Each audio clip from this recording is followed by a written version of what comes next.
Okay, according to this, it's working. Okay.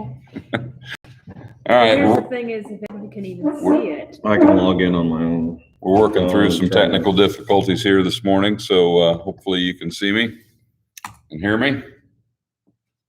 There it is.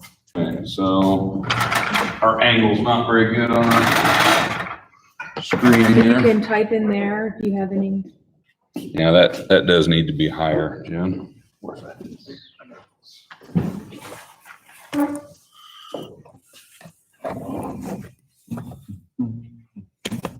Ooh, that's probably bad. Just unplug something.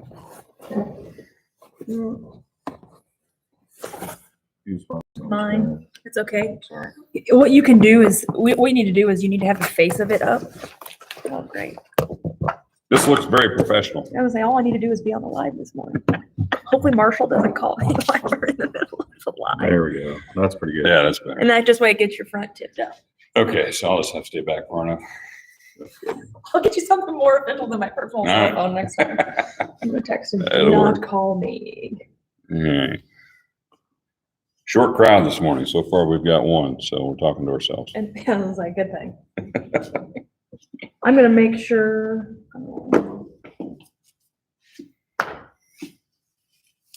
There might be more people in the field this morning. Yeah, well, it's not quite as bad of conditions as I thought it was going to be. They might not be going crazy planning, but there might be other activities, field work and such. Yeah.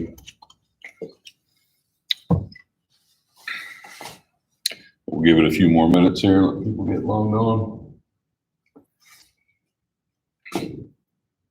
So if you're wondering, we'll start here just in a few minutes.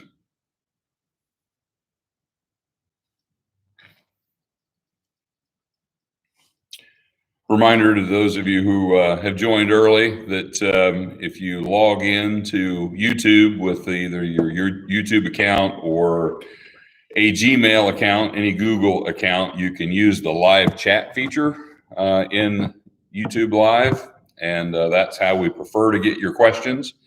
We do have a couple other options up here, so if you're able to read it, my email address is up here on the board, lance.tarchioni@bear.com. You can send emails to that email address if you would rather ask questions that way. And I also have my cell phone number up here, which is 309-333-6733. And we're monitoring that for text messages as well. So trying to give you multiple options of ways you can chat in your questions. The way that works best for our production staff here, production team on Ask the Agronomist, is to live chat them into YouTube, but we'll give you some other options as well.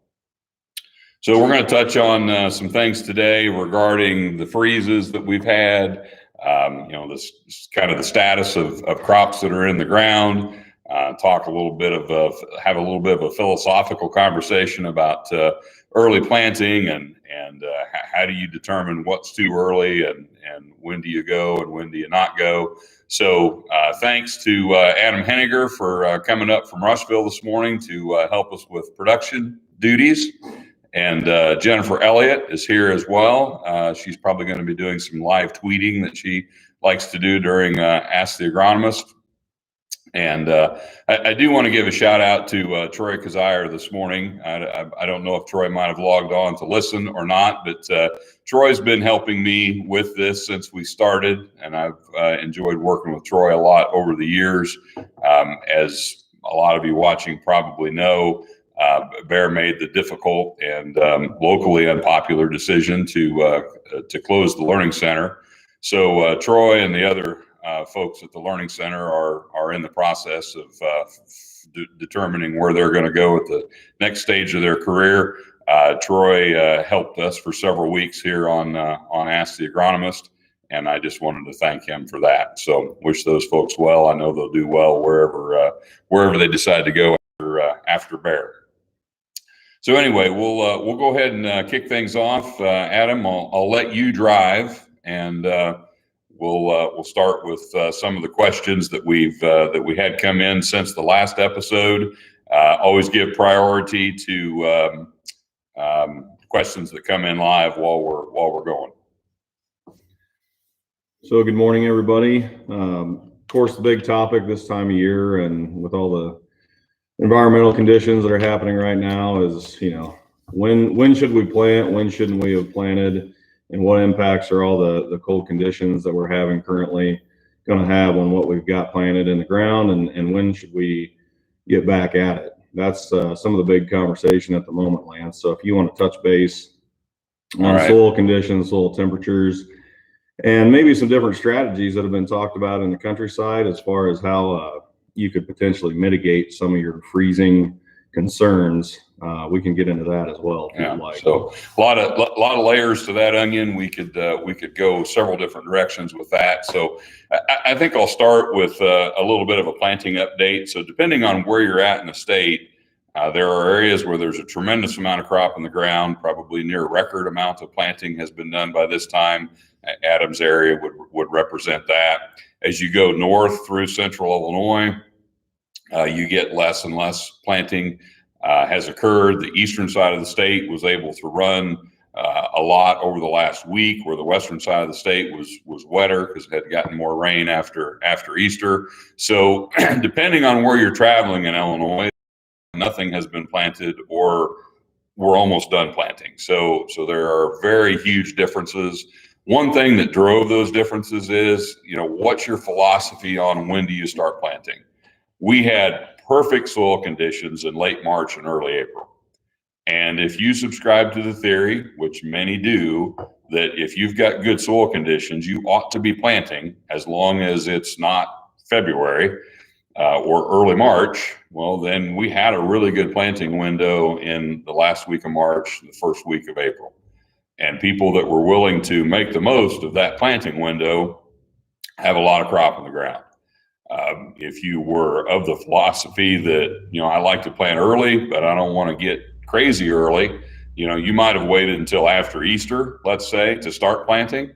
And then, we've really had in some areas only 2 good planting days after Easter. As you get into east of the Illinois River, there have been more than 2 good planting days since Easter. So it really depends on how willing were you to take advantage of that early window. And, some years the early window's late March, some years the early window's early May. In 2019, the early window was late April, and then the window was closed until June, basically. So years like that, is what scares people from passing up good planting conditions. And we really did have very good planting conditions in late March, early April. Is that too early to plant in central Illinois? Some years, yes. For some folks that just had 2 nights of hard freezes, that may have been too early to plant this year. But you never know how that's going to play out. A little bit of an update on the freezes. I looked at some March planted soybeans yesterday. You may have seen that video. It's on YouTube as well, so you can check that out.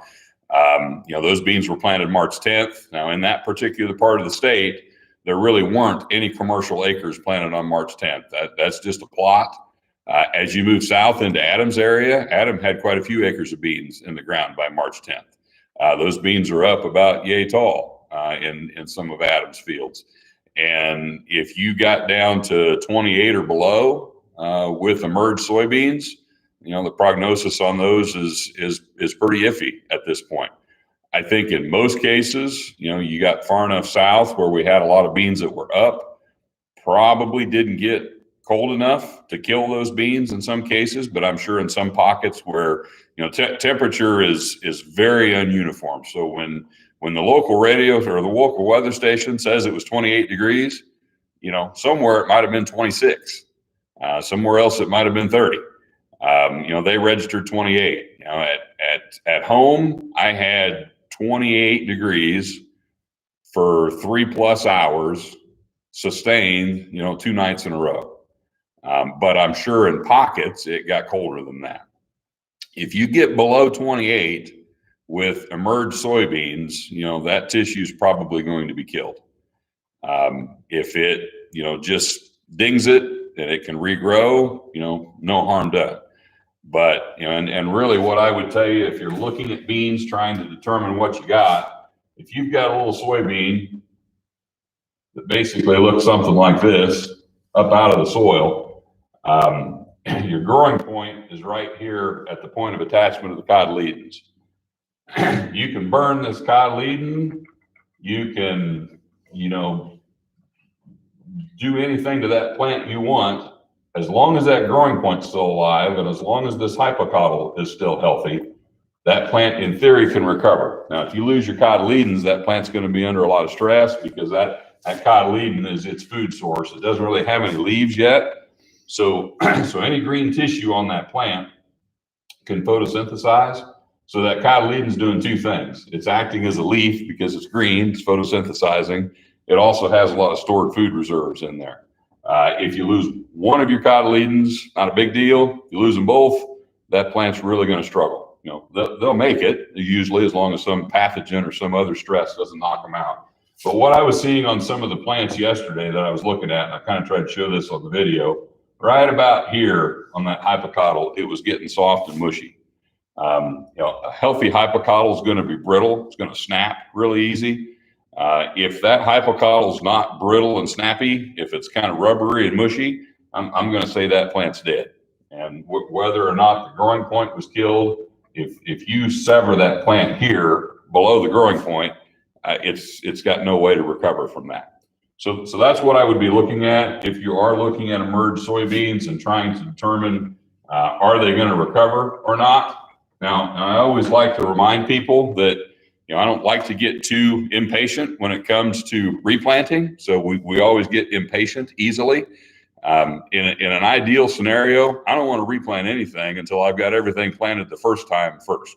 Now, sometimes you end up in scenarios where the ground you haven't planted yet isn't fit to plant, and you've got ground that you think needs replanted that is fit to plant. So maybe in that scenario, I'd say, yeah, it's okay to replant when you haven't even finished planting the first time yet. But I would say, generally speaking, if you can plant ground that you haven't planted yet, go do that. Give your replant fields time to recover.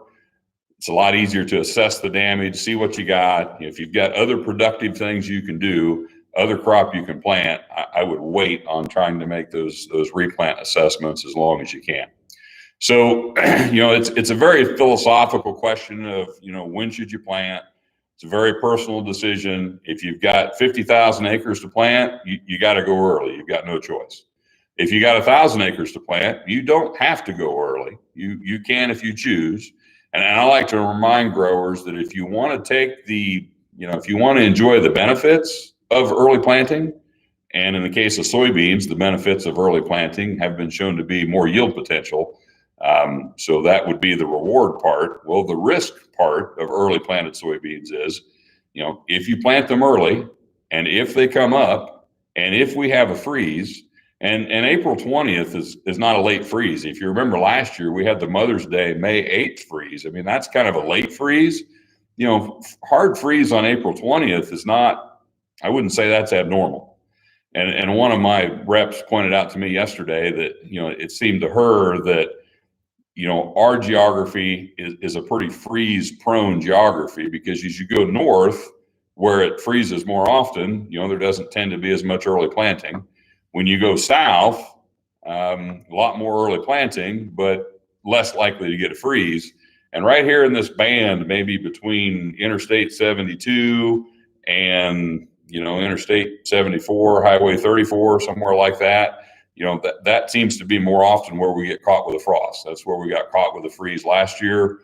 If you got south of Route 9, no big deal because it didn't get that cold. If you got north of, say, Highway 34, really damn cold, but no big deal because nothing was up yet. But you get in that in-between zone where you've got cold temperatures and emerged plants, that's where things get a little dicey. So, Adam, what you had a lot of stuff there in that question. What did I miss? Absolutely. I think you covered a lot of it pretty well, Lance. And obviously, soybeans are the main topic of conversation, primarily because of their emergence and where their growing point is at, as you've explained. But maybe we could get into the mechanics a little bit on the corn plant and explain why we're not talking quite as much and have quite as much concern with a corn plant versus a soybean plant. Okay. All right. So If you can see my crude drawing here, this would represent where a lot of corn that might be in the ground might be setting today. Now, if you get down into Adams territory, here's what Adams corn looks like. His corn looks more like that. He's probably got some 1-2 leaf corn in some areas that went in, maybe in that late March window, and actually did get enough heat units to get out of the ground. A lot of the corn around here that got planted, say, around Easter or maybe a couple days after Easter. So I was planting soybeans on the 5th and 6th. Some growers were planting corn on the 5th and 6th. Corn planted on the 5th and 6th around here is not up. So assuming you planted at that nice 2-inch planting depth that we like, your growing point is going to be 1 inch plus below the surface. If you watched the video yesterday from the bean field, you notice that I had a layer of frozen soil about 3/4 of an inch deep. So the only scenario where I think the freeze could hurt corn that's not emerged is if you planted too shallow, and if that growing point was close enough to the surface because of the shallow planting that you froze that growing point. I could possibly see some issues from that. We have seen years where we have a freeze. In theory, corn should always regrow from a freeze. The one caveat to that would be if it's a hard enough freeze that the cold actually gets deep enough in the soil to get to the growing point, and it's cold enough to kill the growing point, that corn's not going to regrow. So if you had corn that was above ground here and you had 2 leaves out and it freezes it back to ground level, that growing point's going to keep on growing. There's still some stored energy and nutrients in that seed. That plant's going to be able to get some new growth out. Sometimes this old growth, as it kind of deteriorates and rots away, sometimes it kind of gets in the way of the new growth coming through, and you'll get some plants that are kind of twisted up. And guys want to know, well, should I mow that off? Should I do anything with that? You don't need to do anything with that. Just let Mother Nature take its course. Those plants will get up through that when that leaf tissue rots away. It's not really going to hurt anything. You're going to do more damage than good trying to do something with it. So just let it be. It'll be fine. Those plants should regrow. So we're not as worried about corn as we are soybeans. But if you do find a scenario where corn, somebody told you that the growing point was below the soil, so it is protected and the corn will be fine, and it ends up not being fine, it's because something happened to that growing point.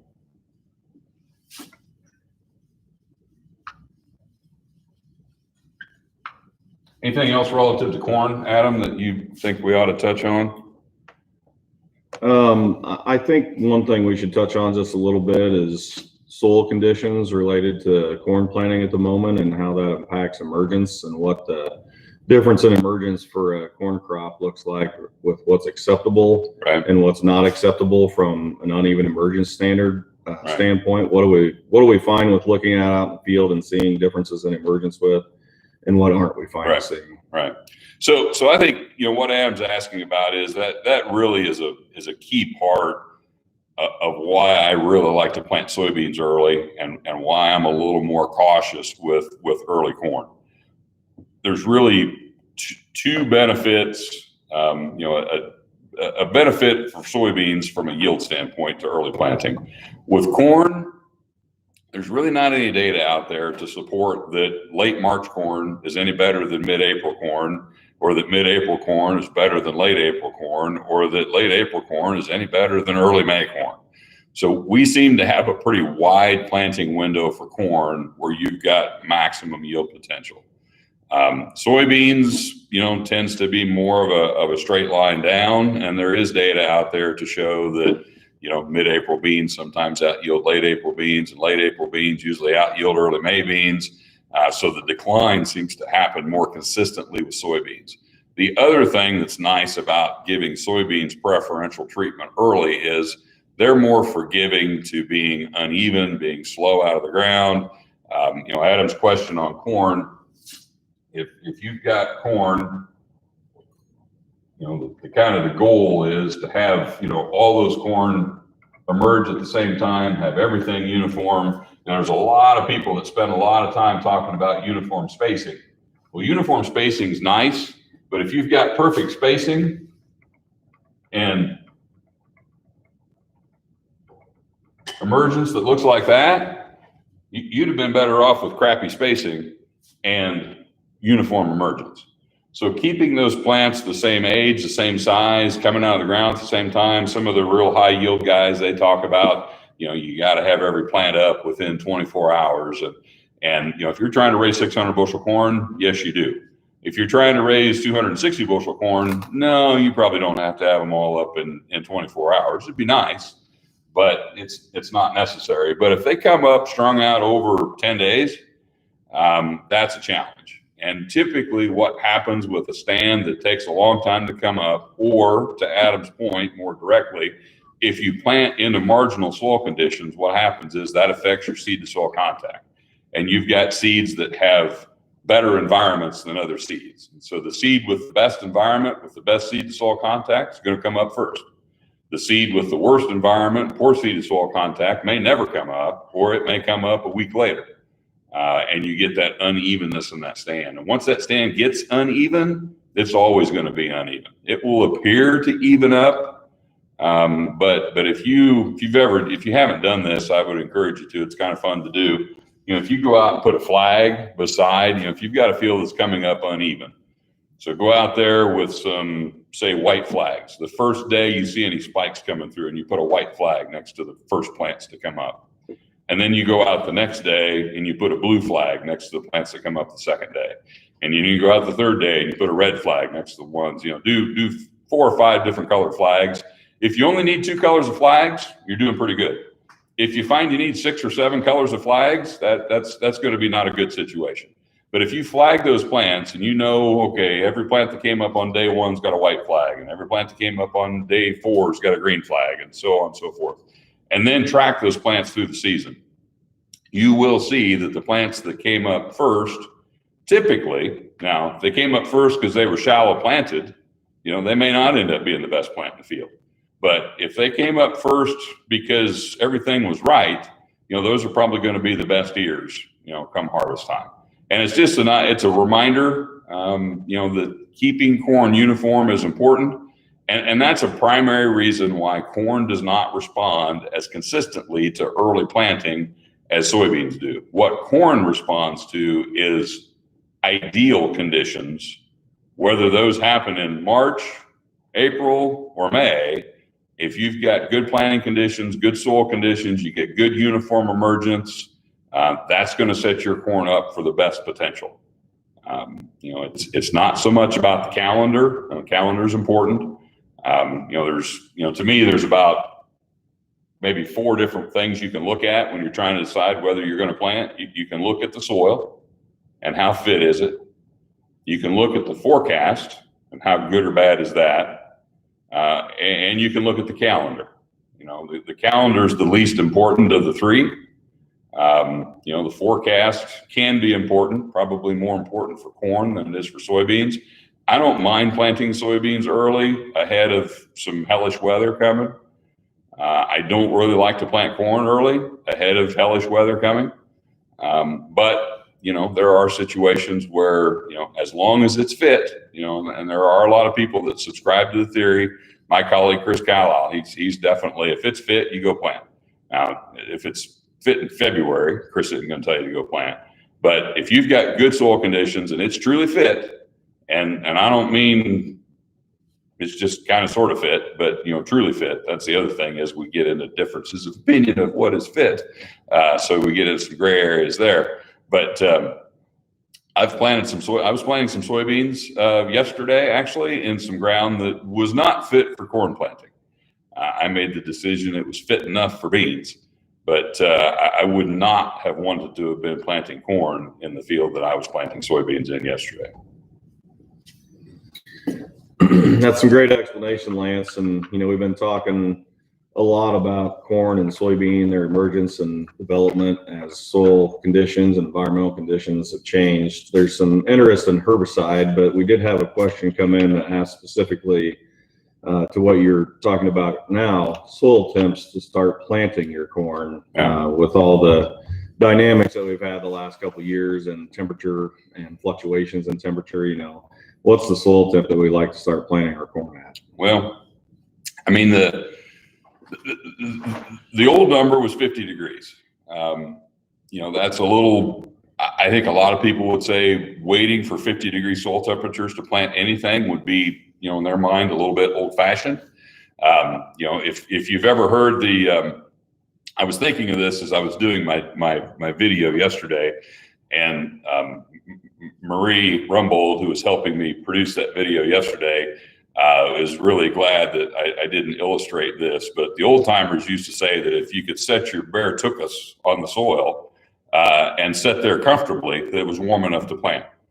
You know, you wouldn't want to do that under the conditions that a lot of us plant in today. So research has shown that, you know, with modern seed treatments and good quality seed, it can go through a lot and still survive and thrive and do well.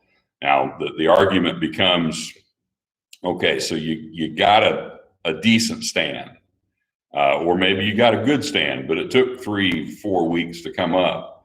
You know, would it have been better to have waited 2 weeks and have a even better stand that only took 10 days to come up? You know, sometimes yes, sometimes no, it depends. But in the case of corn, you know, there is an argument to be made that, you know, it's more important to have a uniform stand and a full stand than it is to plant early.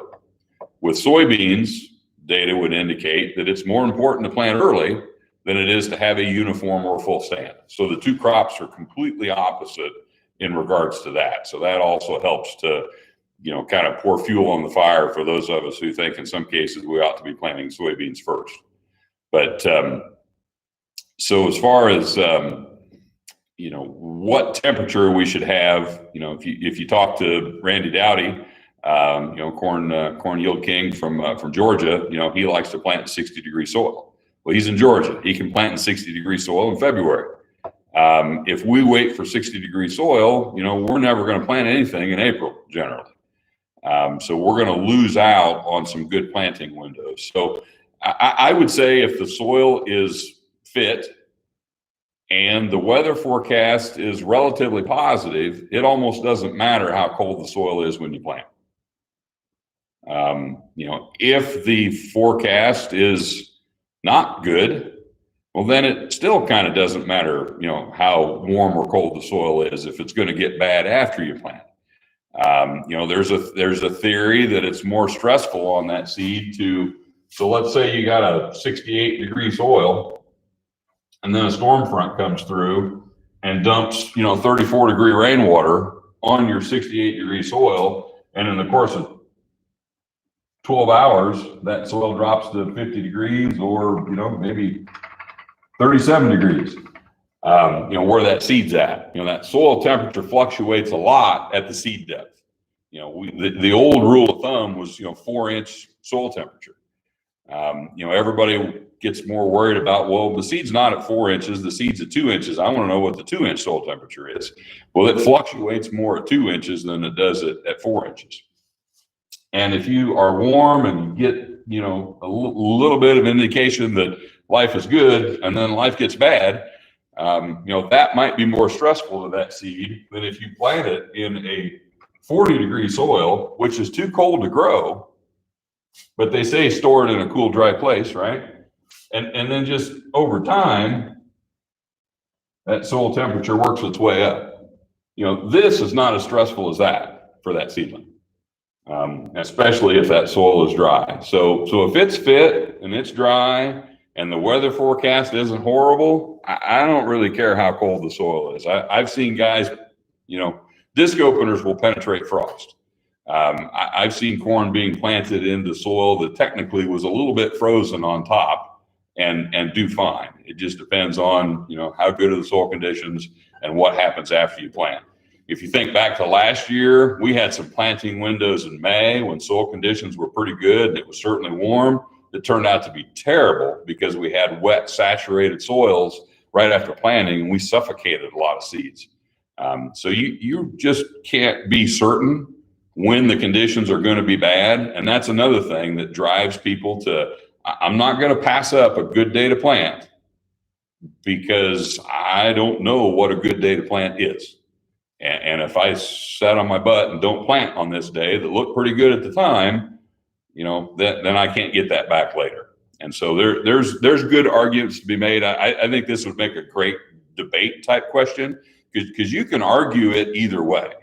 And you can construct a scenario that will make your argument right, and somebody else can construct a scenario that will make their argument right. And that's why it gets into such a gray area, and why a lot of producers, especially if you got a lot of acres to cover, are going to err on the side of, if it's fit, I'm planting. Yeah, great conversation, Lance. There's definitely a lot of things to take into consideration when trying to make your planting date decisions, whether you're working with corn or soybeans. It kind of varies as to what might be more or less important to you. And we're always juggling logistics, right? We got a lot of stuff to get done in a little window, and weather complicates everything for us. And we've talked specifically about how metabolism and the capabilities that corn and soybean plants have themselves in these environments happen. But what about the other factor that we're dealing with out there in the countryside this year, which is other plant metabolisms, in particular different weed species? How are these cold temperatures affecting the metabolism of those plants, and how are the herbicides that we're trying to use to control those weed species, whether they're winter annuals or whether we're out there trying to terminate a cover crop or something of that nature? How are all those dynamics going to play out, and what are some of our recommendations or our thoughts on what we should be doing in order to try and avoid disasters where we're making some monster weeds, so to speak? Right. So there's certainly herbicide application conditions and good conditions to kill weeds. It's kind of like the planting conversation. There's ideal, there's good, and there's what you can get away with. And that's kind of the continuum that you've got. And we've probably been making a lot of herbicide applications in the last week to 10 days for those who have been spraying, in that what you can get away with kind of category. So there's a lot of factors. So you got temperature, weed species, size, density. You've got, what product you're using, rate, and then I'm going to throw in antagonism, and you kind of throw all that together in a big old equation, and you can kind of calculate or estimate whether you've got a 99% chance of success or a 85% chance of success. There's a lot of things. I was just having a conversation about this earlier. There's a lot of things in weed control we tell you not to do that will still work 80 or 85% of the time. But you can't, as a company, be recommending programs with a 15% failure rate. That's too high to be successful. So there's a lot of people that do things that somebody told you not to do, and they work. And that's normal. When you do something that somebody told you probably shouldn't do and it doesn't work, don't get pissy about it, because you sometimes you get away with it, sometimes you don't. So I think in a lot of cases, if you're spraying winter annual weeds, which is primarily what we're spraying today, we'll talk about cover crops in a minute. Winter annuals are genetically designed by nature to grow actively in cool conditions. So you do not need a 70-degree warm sunny day to kill chickweed, henbit, pennycress, shepherd's purse, annual bluegrass, a lot of those weeds that are out there today. Now, if you've got some summer annuals getting started, so like your giant rags, lamb squirters, might be some water hemp out there somewhere that's getting an early start. Those weeds are not necessarily growing as actively when it's cool. And I wouldn't run out there with a sprayer, at 10 o'clock in the morning after it was just 28 degrees. It needs to be warmer than that. But, if you're killing winter annuals with, the right rate of glyphosate, You can get good kill on that stuff when it's 45 degrees and sunny in the afternoon. If you had a hard freeze, the day after the hard freeze might not be the best day to make applications. So I'd say just use some common sense. The antagonism issue becomes a big one because we usually aren't spraying just one thing. And if you're putting residuals out, so let's say you're in no-till, this is what I typically do. I'm spraying Roundup, I'm spraying dicamba, I'm spraying my residuals, and if those residual products are antagonistic to the glyphosate and the dicamba doing its job, that's going to add. You've already got cold temperatures that are antagonistic as well. So, in an ideal scenario, Roundup and dicamba by itself is going to probably do a better job controlling emerge weeds than if you throw a bunch of other stuff in with it. I had a guy that wanted to put some ammonium thiosulfate, in with that burn down application. Some of our fertilizer products are pretty antagonistic. Sometimes you want to use UAN as a carrier. Well, that's antagonistic as well. So just be aware that anytime you put anything other than your post-emergence products that are going to kill your weeds, so be that 2,4-D, be that dicamba, be that Roundup, be that Liberty, be that what it may, anytime you're throwing fertilizer or soil residual products, atrazine's pretty antagonistic sometimes. A lot of your corn and soybean premixes can be antagonistic. Just be aware that if there's things like that in the tank, that's going to increase your failure rate or reduce your success rate when you're in those kind of marginal conditions. And another call out I'll make, I hadn't thought about this until I was talking to a chem rep this morning. I'm a little bit nervous about if we get into big seed replant situations, the options that we have available to us for replant in some cases are not going to be as good as what you put in the ground the first time. Well, you may or may not be aware that there's potentially some herbicide shortages, that could be coming our way later this year as well. And if we have to redo a whole bunch of burn down because we sprayed it on a marginal day and did a crappy job and it needs to be fixed, that's going to burn through our limited supply of some herbicide products as well. So there's a lot of weird stuff going on this year. I heard a story of, you got all kinds of products sitting in a tank, bulk product. You're trying to put it in package, but you can't get jugs to make package product. You can't get mini bulks to make package products. So there's a lot of logistical things that are still messed up due to the pandemic and whatever else. And so I think a lot of companies are going to have a lot of logistical challenges around getting product out to the field.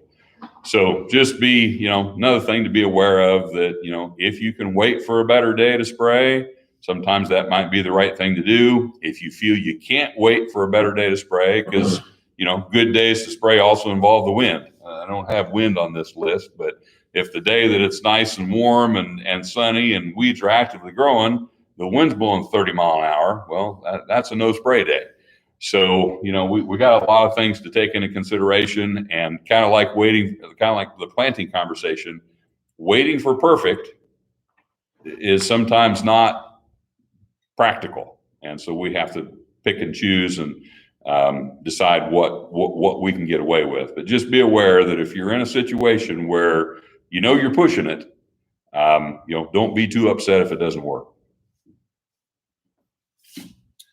Had a good question come in.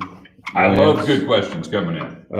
Back to talking about the seed in particular, which is kind of our domain in particular, specifically here. Mm-hmm. So if a guy's wanting to go and get out there early, planting seed early, do you think there's any recommendations that we could give to growers, or do we recommend that we do any specific cold saturated tests, seedling vigor issues, mm-hmm.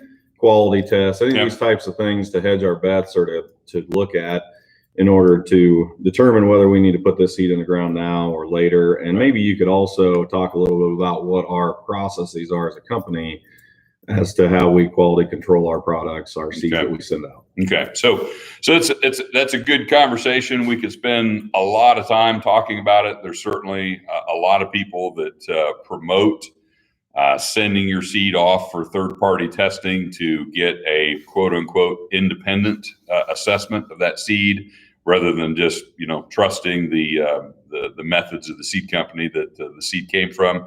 Each seed company has their own internal testing standards for what they do for vigor tests and cold tests. There are established standards that every company has to follow for warm germ. Warm germ is what's on the tag.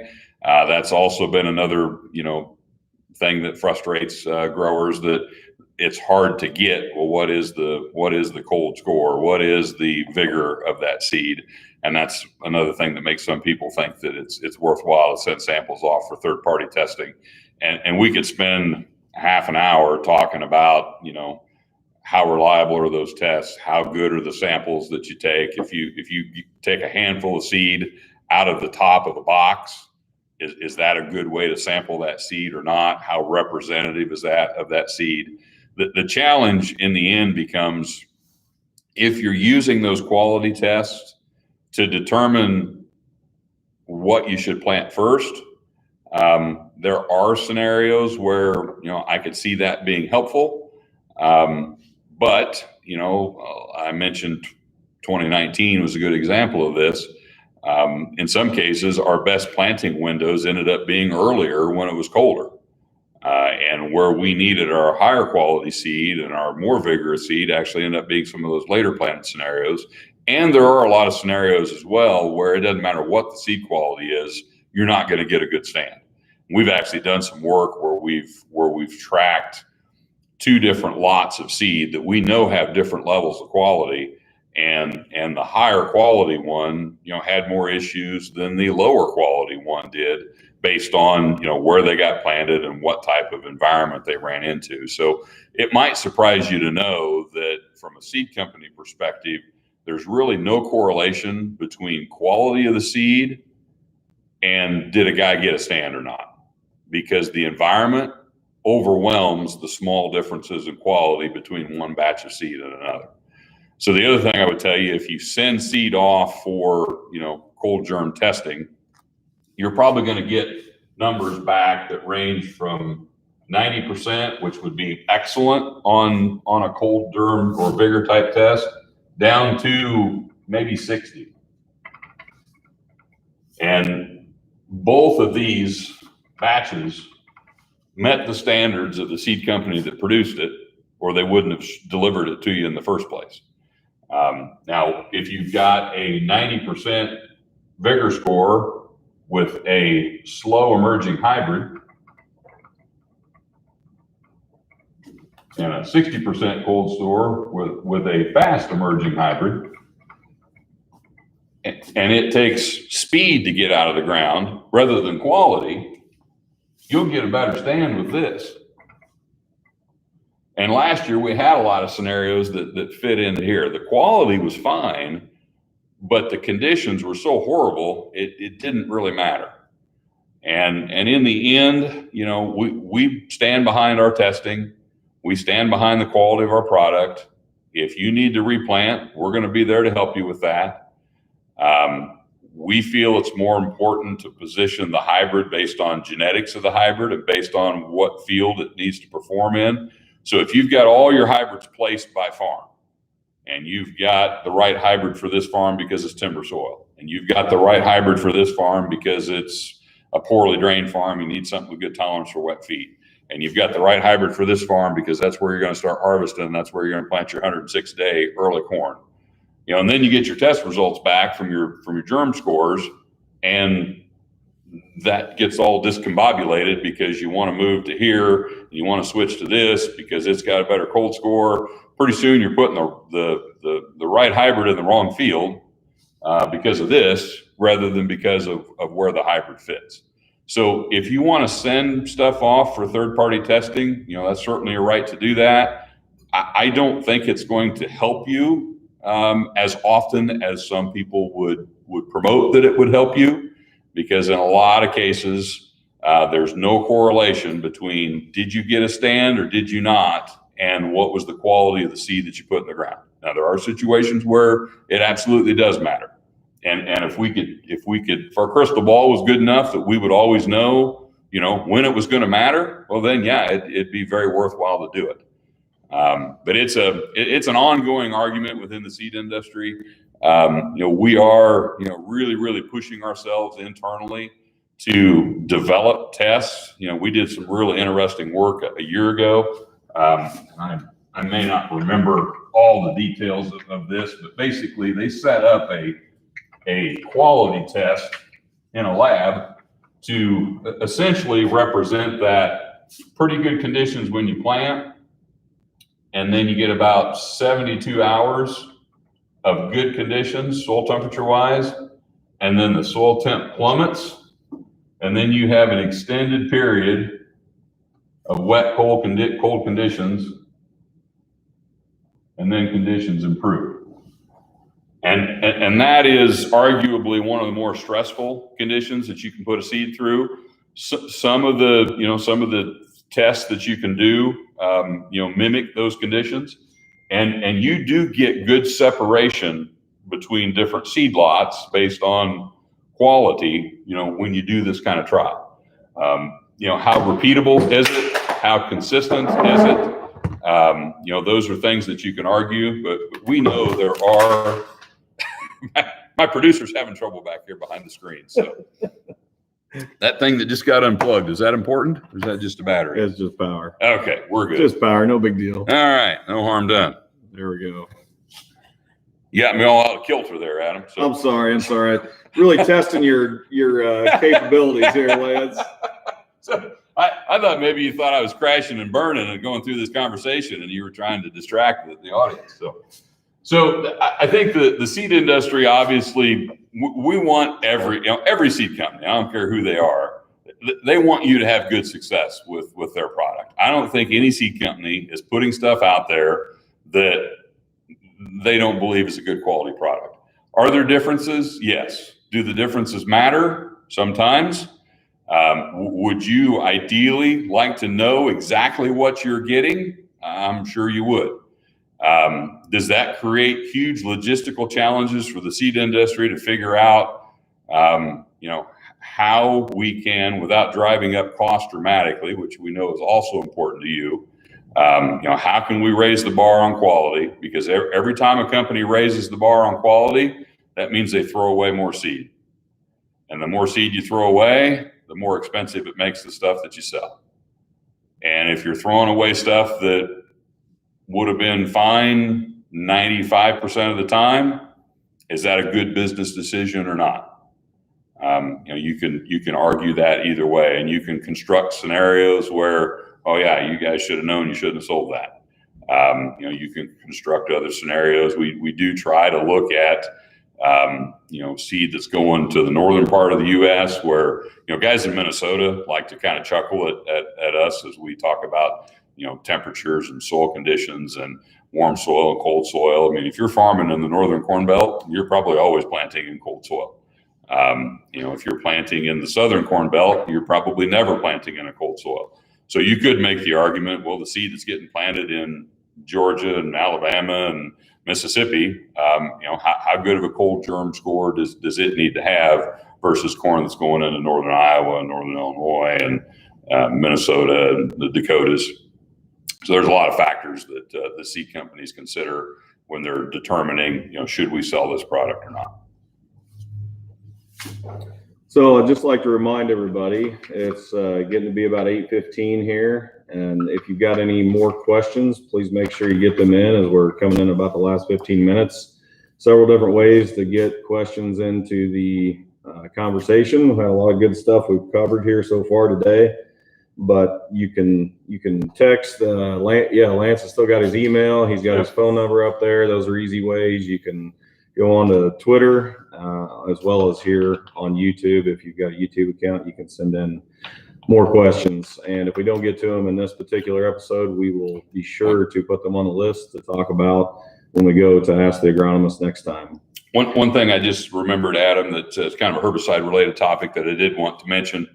I think, as everybody knows, if you're going to use dicamba in Xtend soybeans, you need to have your annual dicamba certification. And just might be a good time to check and make sure that if you need to do that, you've gotten that done. There's still online options available to do that. You can sign up for live webinars to get your training. There are just self-paced online computer training modules. It only takes probably less than an hour to get through those. Jennifer, do you have that email handy? It would be roundupreadyextend.com/training. Yeah, so if you go to roundupreadyextend.com, and there's no E in extend, /training, if and I would encourage you, even if you don't plan on using dicamba, it's good training to have. And let's say today you're planning on not using it, but let's say you run into a weed issue in late May or early June that makes you think, oh boy, I might need, if you've got mare's tail in soybeans, you're going to need dicamba. So just get yourself covered on that. The day you decide to spray is not the day to remember that you haven't had your training. So take a frozen day or a wet day or a snowy day or a rainy day or whatever kind of day we got, and get your training out of the way. Anything else come in, Adam? Yeah, we've had a couple of questions about corn come in. We're getting not late by any means, but we're definitely pushing the end of April here with the weather forecast that we're looking at. So one question came in about a drop dead date to plant good corn. Northwest Illinois in particular, north of the Quad Cities. Question mark May 10th. What are you thinking, Lance, as far as optimum yield and good timing as far as the calendar is concerned with corn planting? Okay, well, that's an interesting question, and there's been a lot of debate about this in recent years, because if you look at most of the charts that are, we give out, the Purdue agronomic guides, and we give out a lot of that good basic agronomic information. The charts that are in those agronomy guides are going to show you that soybeans don't really start to lose yield until late May, and corn starts losing yield, after early May. A lot of the research that myself and my colleagues and other seed company agronomists have been doing in recent years, and experiences from farmers on farm, would indicate that soybeans actually start to lose yield far earlier than some of that old data would say. And corn, the last couple of years, has seemed to be very resilient to late planting. There have been fields planted in late May that out-yielded fields that went in perfect conditions in April. We've had very good replanted corn the last couple of years. We had very good corn yields in 2019, in spite of the fact that a lot of it was planted in June. So I think people have a little bit of a false sense of confidence that we can plant corn late and have 250 bushel corn. And that can happen. We've proved it the last 2 years. But it's not going to happen as consistently. So if you made me pick a date, ideally, I'd like to have my corn planted by May 10th. Are there years where May 25th corn will yield just as well as May 10th corn? Absolutely. Are there years where June 10th corn will yield as well as May 10th corn? Probably not. But June 10th corn can be very good if we have the right kind of summer conditions. What you have to be aware of is when you plant late, what that means is you're going to back that critical time of that plant's life up into a more harsher time of the summer. So, if you're planting corn in June, you're going to need a cooler than normal and wetter than normal, late July and August, for that crop to be as good as if it had been planted in April. So what makes it a challenge for late planted crops typically is a hot, dry summer. And if we don't have a hot, dry summer, you can plant pretty late and still get good yields. But a hot, dry summer is really what risk you're taking with delays in planting. So, I'd say that, the question, was proposing May 10th. That's not a bad date. You could probably push that back a few more days. But, somewhere by the middle of May, ideally, I'd like to have my corn in the ground. Awesome. Great explanation there, Lance. And, never a perfect answer. You never know what Mother Nature is going to do. Right. That's why the agronomist is so fond of the "it depends" explanation. That's right. Back to the cold germ scores and sending your seed off to have it tested. So maybe you could talk a little bit. We had a question come in that, why is it that we report some aspects of seed testing on the tag and other aspects are not reported? Right. So basically it's, state seed laws require that a standardized warm germ, and every, company has their internal, there's also, legal requirements for, what has to be on that tag. So legally, you have to have the origin of the seed, you have to have the year it was produced, you have to have the date it was tested, you have to have where it was produced, you have to have the lot number, and you have to have the warm germ, and the warm germ that's on the tag has to be tested within a certain number of days of when the corn's going to be planted. And if a state inspector comes out, your germ that they get on that seed has to be within a certain tolerance of what's on the bag. A lot of companies will just put 95% on every bag that they sell, and that tells you that germ is somewhere between 95 and probably 98, 99. There's a lot of seed tagged at 95 that's way better than 95. Sometimes when supplies are tight, we've done this a couple times. We don't like to. You can sell seed with 90% warm germ if you have to. You just have to have it. You can't sell it at 90 if it's tagged at 95. But if it's tagged at 90, you can sell 92% warm germ seed. And that, that does sometimes happen when things are tight. But really, it's the state seed law that dictates what's on the tag. And the reason that nobody's putting anything other than the warm germ on the tag is because we're all using a different testing method for those other tests. And some companies have a harsher test than others. So if the DeKalb's got a really harsh test and seed would be 88% cold germ by our test, and some other company has a little bit less harsher test, and their results would be 90% on that same seed. If they've got 90% cold germ on their bag and we've got 88% cold germ on our bag, it's going to make our seed look inferior. It's the same seed, just two different tests.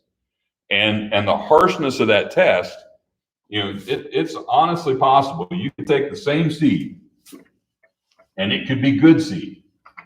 You could take good seed, and depending on how you design your cold germ test, do you do it in saturated soil? Do you do it 70% saturated? Do you do it in soil? Do you do it in media? Do you not do it in soil or media?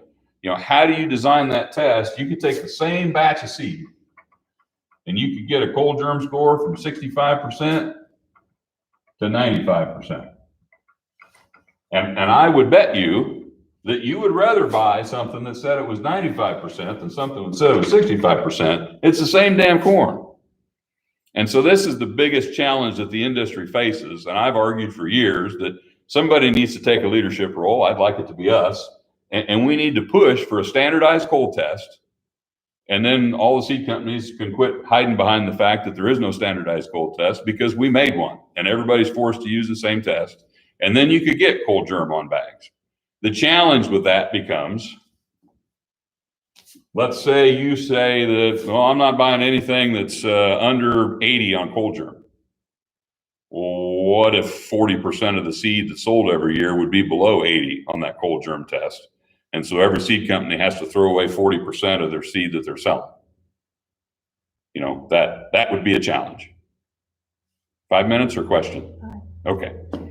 So there's a lot of, this is a fun conversation. It's an awkward conversation. I like to have it just because I like having conversations that have lots of bunny trails that you can go down, and you can get lost in the bunny trails in this particular conversation.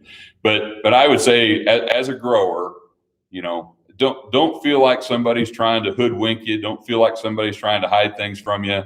But to get you what you say you want is really, really, really difficult for the seed industry as a whole. And I would admit that we don't have the best answer to what you say you want at this particular point in time, other than we stand behind every bag of corn we sell, and we stand behind the performance of that product. And if it doesn't perform to your satisfaction, let us know. We'll do what we can to work with you. Excellent, Lance. Appreciate that. A lot of questions about that, especially as we're starting to push earlier and earlier planting dates every year and testing things more and more when it comes to germination and emergence. And in regard to that, we did have another question specifically about corn that was planted on April 5th, April 6th. How do you think the weather last week and the last 2 nights has affected that? Yeah. Well, it's certainly going to delay the emergence of that corn because, these soils are cold. The soil that I was digging in yesterday morning looking at those soybeans was not only cold, it was frozen 3/4 of an inch deep. And then we got equally cold again last night. And we're going to warm up over the next week and get into some kind of more seasonable, decent warm weather conditions. But that soil's not going to warm up overnight. That corn's already been in the ground for 14, 15, 16 days. It's probably going to be in the ground for another week or so before it comes up. It had 2 nights where it was in pretty severe cold conditions. Now that corn went in perfect conditions. The 5th and 6th were great days to be planting. I planted a lot of soybeans those 2 days. Soils were relatively warm. Soils were dry. Soils were perfect. I would, it's possible that we will not have planting conditions again this spring as good as we had on April 5th and 6th. The only thing wrong with April 5th and 6th was not April 5th and 6th. It was what happened over the next 2 weeks. So, and it might make a difference. Some people on April 7th, 8th, 9th got 4 inches of rain. Some people got 1 inch and 4/10. 1 inch and 4/10, is probably going to end up getting a better stand than if you had 4 inches. The drainage of that soil is going to make a big difference.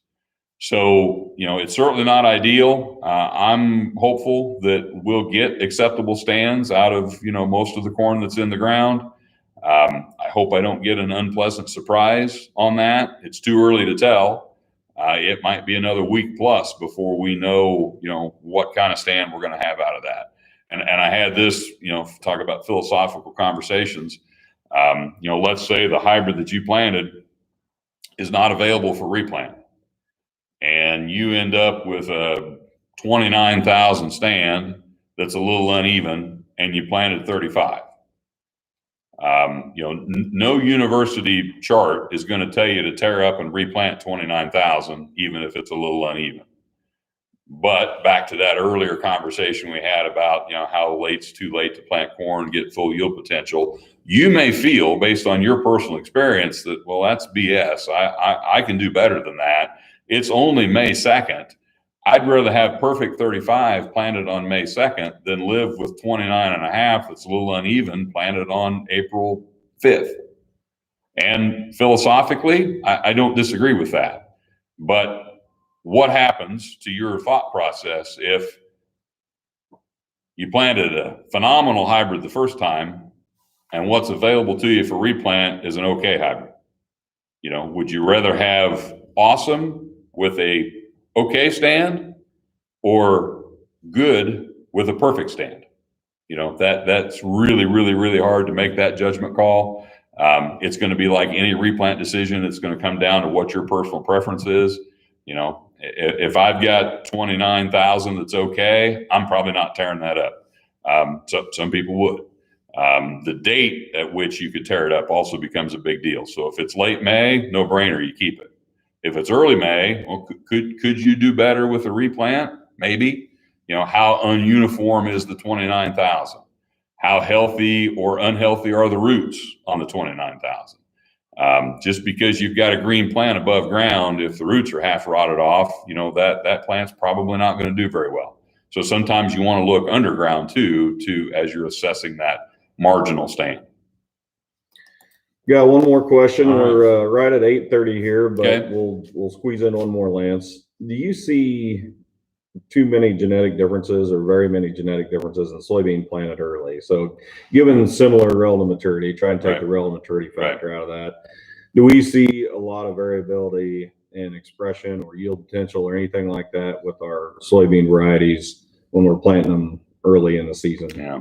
So that's a great question. And I'll be painfully frank and honest with you. I don't think the seed industry can answer that question. because we really haven't done the testing required to answer that question. Are there varieties that respond to high management better? Absolutely. Dr. Belo has looked at that. So the environment that you evaluate things in is going to affect the performance. So if you've got, let's say you've got 10 products, or let's say 5 products, make it easier. So let's say you got these 5 products, and if you plant them April 10th, and the average yield of these 5 products is 90 bushel, versus if you plant them May 15th, and the average yield of those 5 products is 75 bushel. Question is, does the ranking of the products change? I'm going to say it does. 1 might fall to 3. 4 might go to 2. Now usually 1's not going to go to 5, and 5's not going to go to 1. But in the middle, some things can change. So there's been a lot of planting date studies done. I'm not aware of anybody who's done enough testing to really know, with different genetics, looking at the differential genetic response to planting date. Dr. Belo's done a lot of work with looking at differential genetic response to fertility, fungicide, some other practices, but not so much about planting date. So I do think that yield environment is the biggest driver of this. So we absolutely know that if you're at a 90 bushel yield level, there's certain products you want to be planting. If you're at a 60 bushel yield level, there's probably different products that you want to be planting. So the impact that planting date has on yield and the impact that yield level has on product selection, I absolutely think there probably is a difference, but honestly, it has not been tested to my knowledge. All soybeans that we have seen, that we have looked at, respond to early planting. Some probably respond more than others. I'll give a good example. 36X6 Asgrow, in my opinion, is one of the most responsive beans we have to high management. You put 36X6 in a trial that doesn't get fungicide, that's planted in wide rows, maybe it's planted late, and let's say the plot average is 60 bushel, 36X6 is nothing special. You plant that bean early, you put fungicide on it, you put it in an environment that makes 90 bushel, it's pretty impossible to beat. So there are definitely differential responses to management. Planting date is one of those things that can have a differential response, but it really, to my knowledge, has not really been thoroughly tested. And that might also be a tough question to answer to a certain extent, Lance, because you almost would have to answer the question, is there an interaction with planting date and genetics? You would have to have those genetics planted early and planted later, and they all experience the same environmental conditions throughout growth and development. To know that it's truly the planting date that's making the difference in yield. And you would also have to repeat that for multiple years. And by the time we really know the answer to your question, you don't care anymore because you're not planting that product anymore. Right. So that's the other thing that, we could go down some bunny trails, but by the time we get to the end of the bunny trail, you're off on a different bunny trail. So I think it does matter, but is it a practical issue? Probably not. Probably one of the reasons why we don't have a real good answer to that question, but it is a good question. Yep. So, hey, we're out of time, gang. It's 8:35 at the moment. Yep. Our next Ask the Agronomist episode will be on May 6th. Please be sure to get in any questions and all questions that you have prior to then. We will record those and be sure to address them on the next episode of Ask the Agronomist. So many different ways to get it in there. Again, we would ask you that if you like these conversations, virtual conversations, that please share them with everybody that you know, like them, hit the like button, and subscribe to our channel. Hit the little bell notification that helps you get an update on your phone that will trigger you to say, hey, Lance is on talking about agronomic stuff this morning. I'm going to tune in and listen and maybe participate. Yeah. All right. So thanks everybody for hanging with us a little late this morning, and everybody have a safe and productive day.